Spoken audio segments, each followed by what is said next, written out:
Hi guys, welcome back. It has been not a minute, a few days, weeks since I posted my last video telling you guys that I will be taking a break, self-care, and I will be back in June. As promised, I'm here. So welcome to the second half of 2021. And guys, I needed that break and I enjoy the time that I spent away. Although somewhat like I miss when the weekend comes up, Saturday into Sunday, I miss preparing for the video. But it's all for good cause. Because guys, while away, I discovered something about myself that I never really thought about before. So in this week's video, we will continue to talk about self-care. So let's go.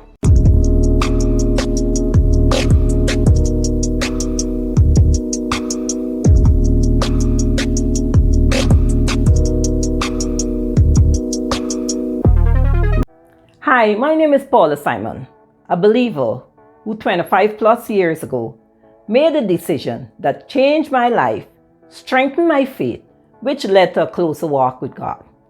On this channel, we encourage women to be more proactive in their life and embrace changes one step at a time. If you are new, welcome. If you're a returning subscriber or visitor, welcome also. Don't forget to like, subscribe, and turn on the notification button so YouTube will let you know when the next video is uploaded to the platform. Okay, so let's go. As I said in the introduction, we'll continue to talk about self-care. Guys, I don't know about you, but self-care for me was a foreign concept. I heard about it, the two words self and care. Who knows, I might have used it or encouraged other people to do it. But somehow in my head, I never fathomed it for myself. Because we are a product of our environment. And especially girls, we learn a lot from her mom. So my mom never practiced self-care. She practiced other people care. What I see, even when she's sick and she's not well, she will get up and work, or she will get up and do something for someone else because she promised them she would do it. So somehow for me, it was engraved like your word is a promise. Your word is very important. Your word is all we have. So if you promise someone to do something, regardless of how you're feeling, how you're dragging, you're still doing it. And this is how I continue. And really and truly, society endorsed that kind of behavior. People were so proud that they never took a sick day. Even people proud that they never went on vacation and they have the vacation days rolling over from one year to the other. So society and the atmosphere is that you don't practice self-care. In recent years, you will hear people talk about self-care. It's more prominent now. They say go on vacation, go to yoga retreat. And all these things is said. You see the advertisement and everyone talking about it. But if you really look at it, it is hardly being done, because people being diagnosed with illness way down the road because they never went to the doctor. And going to the doctor is part of self-care. So for myself, self-care I didn't know about. But this time I'm so proud of myself. That showed growth. That I realized my throat was hurting badly. And when I speak after for a while, my throat will continue to hurt. I blame it, who knows, it could be my body reacting to the vaccine. I didn't even think about the time of the year. It could have been allergies. But I was tired. I was really tired. And my tiredness do not come from physical tiredness. My tiredness comes from mental. And we all know we're still in the remnants of that year that is turning into years where I was at home. And I usually work from home. So that wasn't strange, but the atmosphere and the stress, and even when I thought that it wasn't bothering me, it was. And I knew I had to take a break. But the magic words, you gave your word that every Monday you would put out a video. Paula of old, that would have stopped me in my tracks.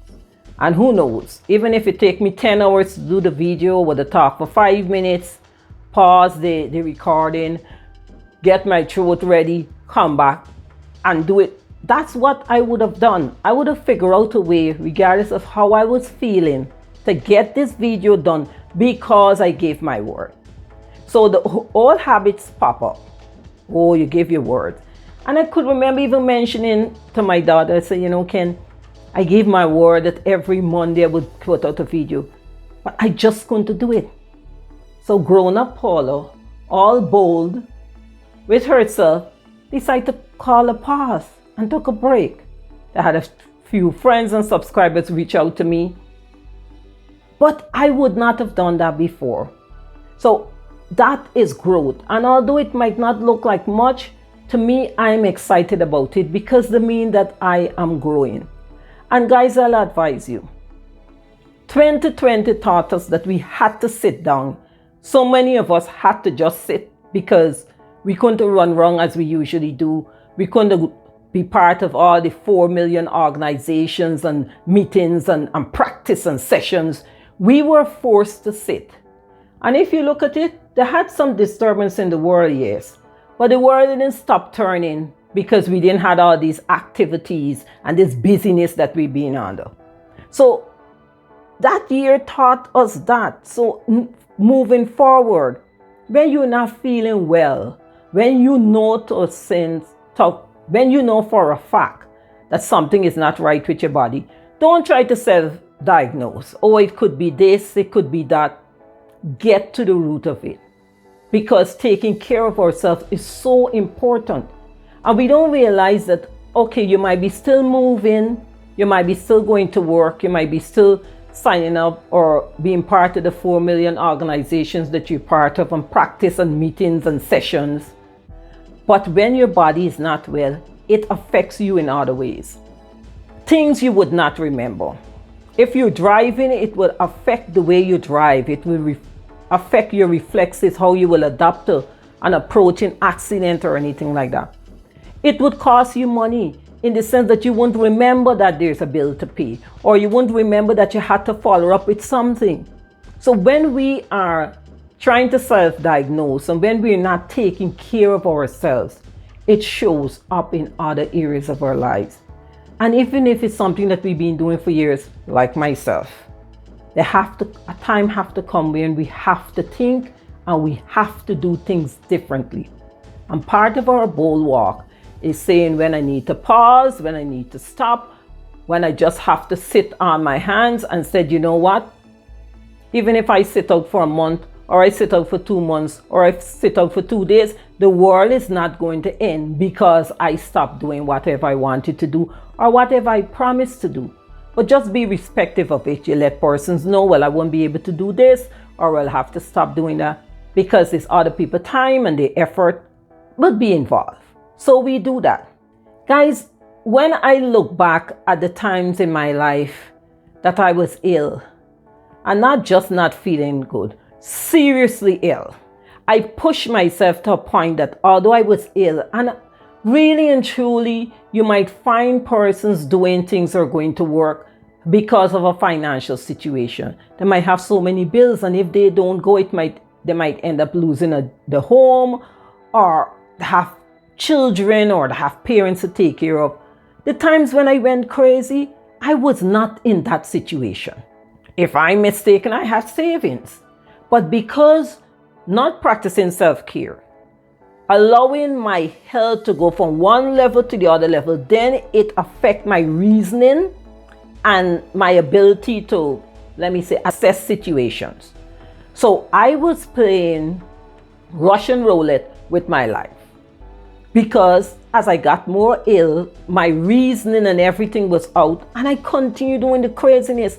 You know what it ultimately led to? I falling down in the subway in New York City.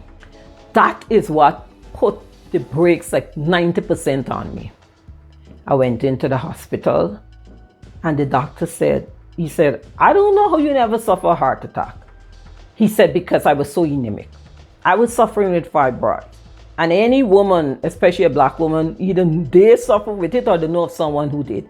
It messes up your blood count. My blood level was so low that the doctor said he was amazed that I never had a heart attack. And he keep repeating it, and he watching at me, and he watching at the results. Right? Is that I just keep going, staying late and working on the job. That was madness. But again, it's two factors there. I didn't know anything about self-care.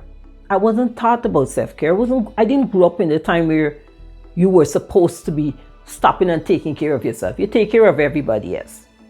And secondly, and most importantly, because it started with that, and then as my health get worse, my ability to reason and my ability to assess a situation went way down.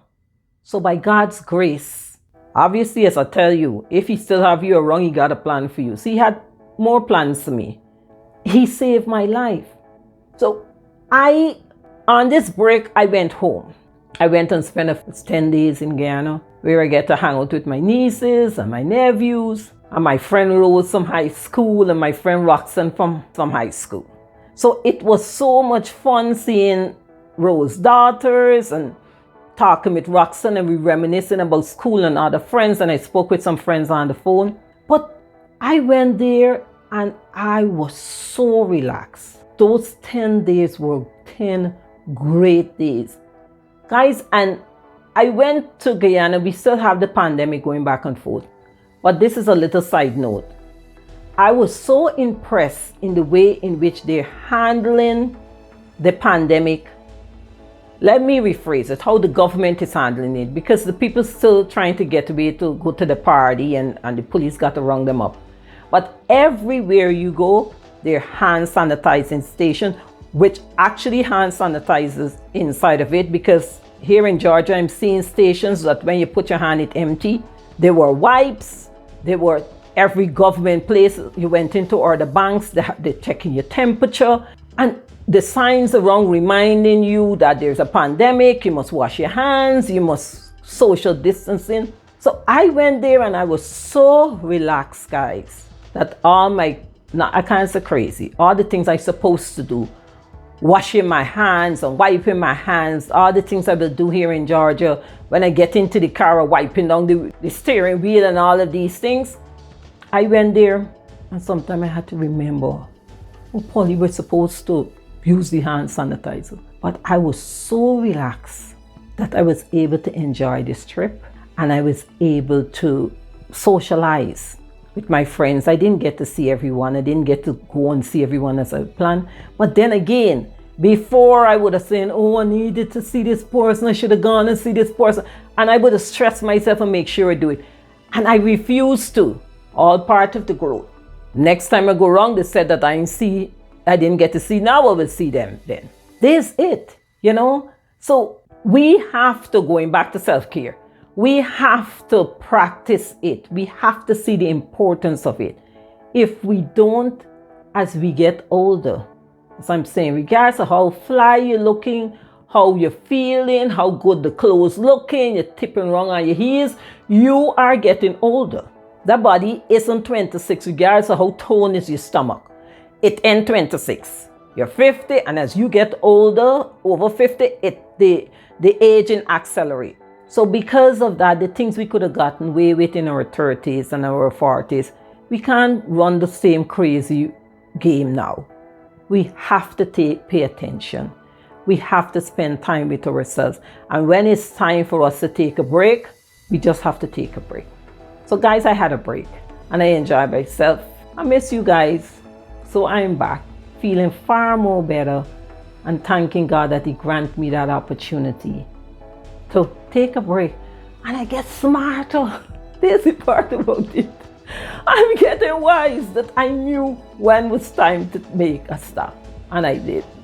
So guys, I hope you had a great May. I pray that you're excited about June, regardless of whatever happening. If you are breathing, that means your Father have a plan for you. You might be aware of it or not. And if you want to know his plan, all you got to do is ask him. And he would communicate it to you the best way he know you would get it. So just trust him in it. So guys, have a great week. And I'll see you next Monday. Take care. Bye.